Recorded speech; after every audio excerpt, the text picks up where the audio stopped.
Hey everybody, this is a clip from the latest episode of the Randi Rhodes Show. If you want the full episode, you can watch live on Free Speech TV, Dish Channel 9415, DirecTV 348, Sling, Roku, and Apple TV.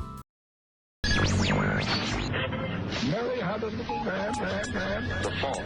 We believe that all men are created equal. To the magnificent mosaic that is America. From radio beacon to radio beacon. I have a dream today. Change has come to America. Believe it. Knock, knock.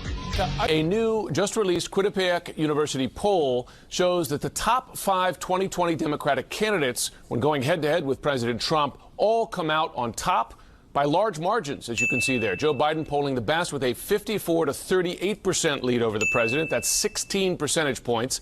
Joining me now, CNN's Ryan Nobles.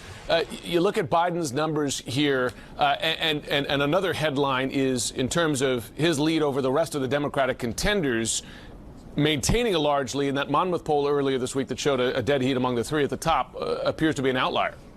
At this point, it really does, Jim. And when you look at these numbers from Quinnipiac, they basically are unmoved since the last time that they took this survey. Let's take a look at them right now. Joe Biden in a strong lead right now among the Democratic field with 32%. Elizabeth Warren and Bernie Sanders in second, basically tied for second there, 19% to 15% for Sanders.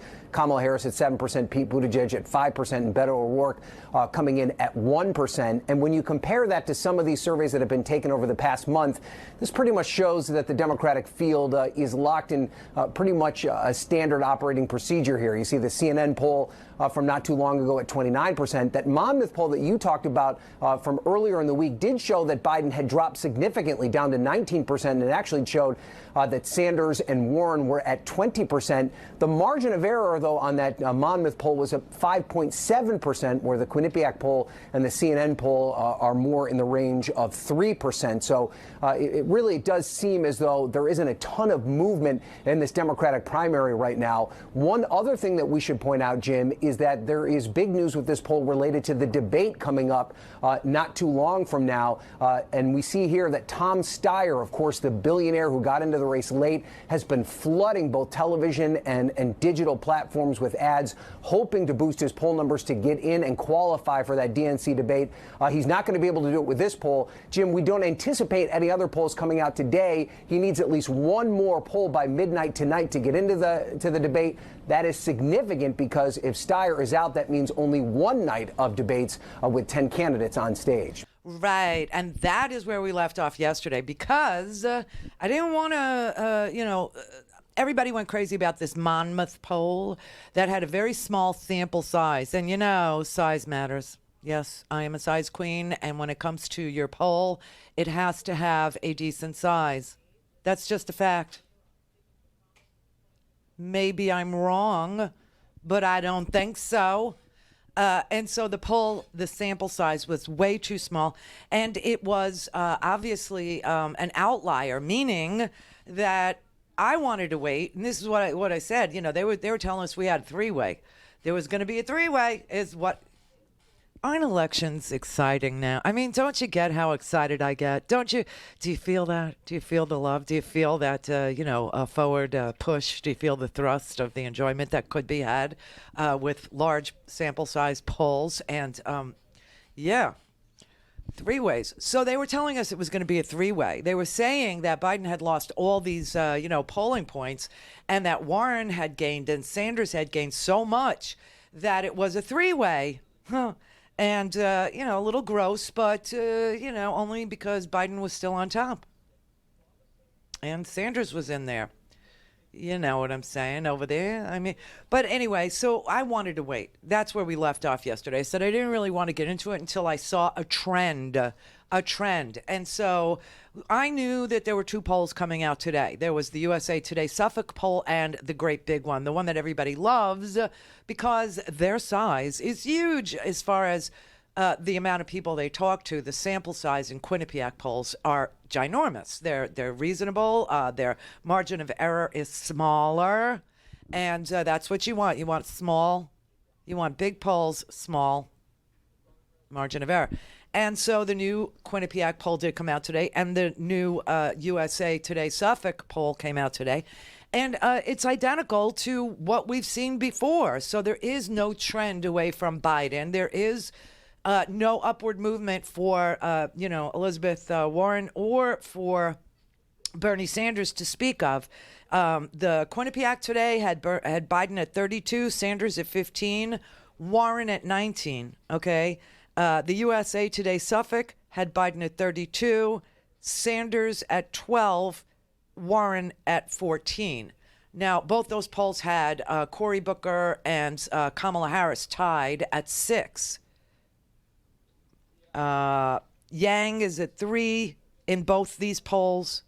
Booker is at 1 in Quinnipiac and 2 in the USA Today Suffolk. So you can sort of see what's going on as far as the trend goes if you lay all these polls out in front, next to each other. Now, it is so early that the only reason why it matters is because today is August the 28th. And when I tell you something, that means I will follow up on it. And so I told you the cutoff to get into this debate on September 12th in Houston is today. Actually, it's tonight. They have until 11:59 tonight.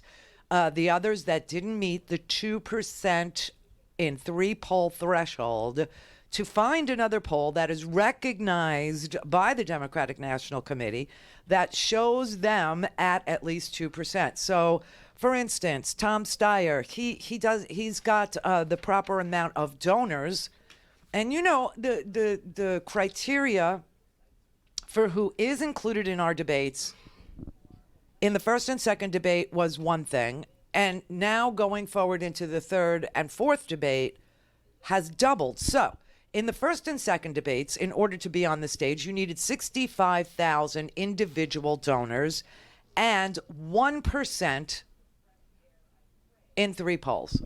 I think my TV's on. Hang on. It is. It's better than the fire alarm yesterday. Did you hear that? I mean, we muscled through. We are unbelievable. We muscle.